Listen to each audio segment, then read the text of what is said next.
Feliz ano 2012 a todos os galegos e todas as galegas. Veña, que sexa de moita esperanza, sobre todo que sabemos que hai moita forza e moita ilusión, que non falta todo isto. Eso nunca. Bueno, que é o que ven agora? Que eu xa estou despistado, Lucía, non? Bueno, non sei se o champán galloso. Sería.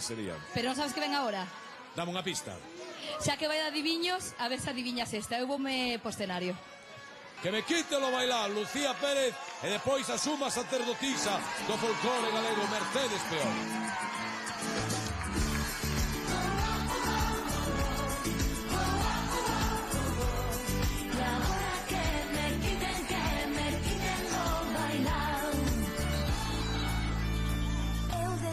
Cada día penso que sorte a miña.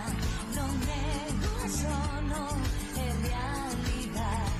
Vivo como nunha nube, teño o que nunca tuve. Eu teño a ti e todo o que me das. E ainda sei que podrán chegar tormentas, sei que caerei, pero a fin de contas eu disfrutei de todo amor.